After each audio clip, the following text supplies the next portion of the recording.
Level 1. The Hired Brain.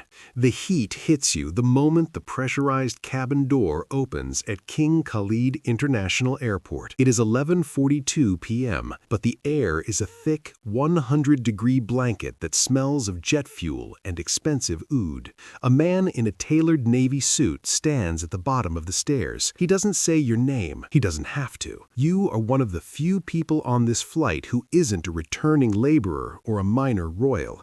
You are a consultant. The black SUV smells like new leather and silence. You are driven through the neon-drenched grid of Riyadh, past the Kingdom Center, toward a gated compound that doesn't appear on public maps. You've just signed a non-disclosure agreement that carries a penalty of life imprisonment in a jurisdiction you don't fully understand. Your salary is $35,000 a month, tax-free, paid into a Swiss account you opened last Tuesday. You are level 1. You are the subject matter expert. To the court, you are a tool, like a high-end screwdriver or a proprietary algorithm. You've been hired to modernize a ministry, to draft a white paper on sovereign wealth, or to optimize a logistics chain for a city that doesn't exist yet. You spend your first month in a glass-walled office, drinking bitter Arabic coffee served by men who don't look you in the eye. You realize quickly that your expertise doesn't matter as much as your compliance. You write reports that are never read, but they are used as shields by the bureaucrats above you. If a project fails, it's your Western logic that was flawed. If it succeeds, it was the brilliance of the prince in charge. You learn the first rule of the court: never speak unless a royal speaks to you. You sit in meetings where billions of dollars are moved with a nod,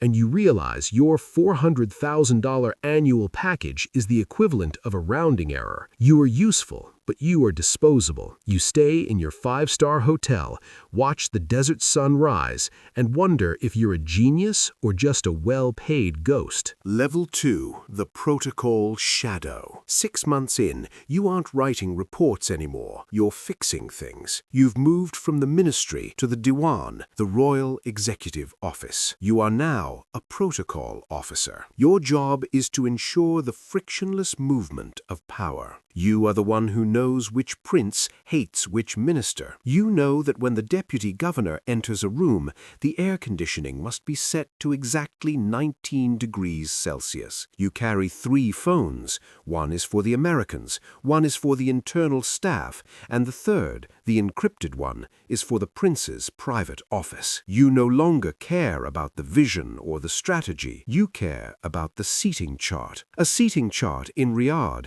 is a map of a minefield. Placing a third-generation cousin 1 chair too far from the center is a professional death sentence. You are learning the language of the subtle. A lingering handshake means a deal is moving. A look that lasts a second too short means a career is ending. You clear $60,000 a month now. You no longer stay in hotels. You have a villa in a diplomatic quarter with a driver and a cook, but you haven't slept more than 4 hours a night in weeks. You are the one who handles the visiting senators, the tech CEOs, and the weapon manufacturers. You coach them on how to bow, what to say, and more importantly, what to ignore. You see the suitcases of cash. You see the Rolexes handed out like party favors. You realize that in this world, money isn't for buying things, it's for marking status. You are becoming a master of the invisible. You are the one who makes sure the cameras are off when they need to be off,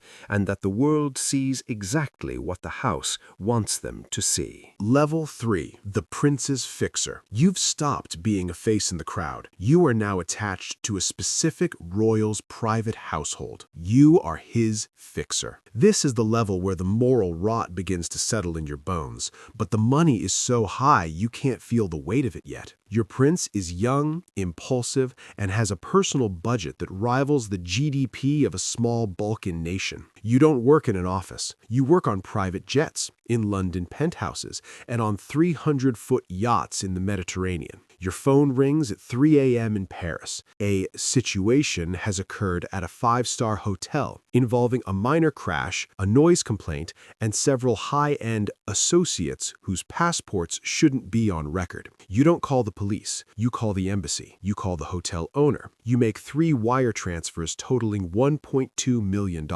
By sunrise, the hotel floor is being recarpeted, the NDAs are signed, and the prince is sleeping peacefully on his way to Marbella. You are the keeper of the dark files. You have the photos, the receipts, and the names. You're trusted because you are complicit. If the prince falls, you're the first one they will bury to keep the secret. You realize you haven't used your own passport in a year. You travel on a diplomatic cover that gives you immunity from everything but the prince's displeasure. You start to see the world as a series of problems that can be solved with enough leverage. You no longer feel empathy for the people you pay off. They're just line items in a budget. You are becoming as cold as the desert at night. Level 4. The Intelligence Architect. You've been moved into the Special Projects Division of the State Security Presidency. You are no longer cleaning up messes for individuals. You are protecting the system itself. You are Level 4. You manage the digital shield. Your world is made of Pegasus spyware, encrypted signals, and human assets in every capital from DC to Tokyo. You don't look at bank accounts anymore. You look at psychological profiles. You know what the dissidents are saying in encrypted Telegram groups before they even hit send. You are responsible for the neutralization of threats. Sometimes that means a buyout. Sometimes it means a re-education session in a Riyadh basement. You sit behind a wall of monitors and watch the lives of thousands of people unfold in real time. You see the cracks in the loyalty of the military. You see which princes are talking to foreign intelligence. The stakes are no longer a hotel bill or a reputation. The stakes are the survival of the crown. You've authorized the kidnapping of a defector from a European city. You didn't do it with a gun. You did it with a phone call and a diverted private flight. You feel a profound sense of isolation. You can't talk to your family back home. They think you work in international trade. You can't talk to your colleagues because you are paid to monitor them too. You're a ghost in a machine of your own making. You've realized that the only thing more dangerous than being an enemy of the state is being the person who knows all the state's enemies. Level 5. The Minister of the Shadow. You are now a minister without portfolio. On paper, you are a senior advisor to the Council of Economic and Developmental Affairs. In reality, you are the bridge between the royal family and the global elite. You manage the sovereign wealth fund's sensitive acquisitions. You control $400 billion. When you walk into a boardroom in Manhattan or London, the most powerful CEOs in the world stand up. They want your capital, but they fear your influence. You don't buy companies, you buy industries. You buy the future of green energy, AI, and entertainment so that the world will always be dependent on the house. You have reached a level where you are a public figure, yet entirely unknown. You appear in the background of official photos, the man whispering into the ear of the crown prince. You are the architect of the vision, but you know the vision is a gilded cage. You deal with the Americans. You negotiate the arms deals that keep the borders secure. You know exactly how much the U.S. government is willing to overlook in exchange for a stable oil price. You are a master of the double game. You speak the language of human rights and modernization in Davos, and you return to Riyadh to oversee the absolute crushing of any internal dissent. Your soul is a ledger of compromises. You've traded your identity for a seat at the table of the gods. You are so wealthy that money has become an abstract concept, a series of digits on a screen that you move to destroy or create entire economies. But you realize that you are still a servant. You have the power of a king, but you are still owned by one. Level 6. The gatekeeper of the Diwan. You are the general secretary of the royal court. You are the most powerful non-royal in the kingdom. You are the filter through which all reality must pass before it reaches the king or the crown prince. No one sees the sun without your permission. If a prince wants to request an audience, he comes to you. If a foreign head of state wants a private call, he goes through your office. You are the master of the daily brief. You decide which news reaches the top and which news is buried forever. You have the power to ruin anyone with a single sentence. He is not loyal. That is all it takes. You have watched entire branches of the family tree be pruned and discarded because you presented the right evidence at the right time. You live in a state of constant, high-level paranoia. You have your food tested for poison. You have your villa swept for bugs twice a day. You know that at this level, there are no friends, only temporary allies and permanent rivals. You have become a master of the long game. You are thinking 10 years ahead, anticipating the next succession, the next regional war, the next global collapse. You have forgotten what it feels like to have a conversation that isn't a negotiation. Every word you speak is calculated. Every silence is a weapon. You look in the mirror and you don't recognize the person staring back. You are no longer a man.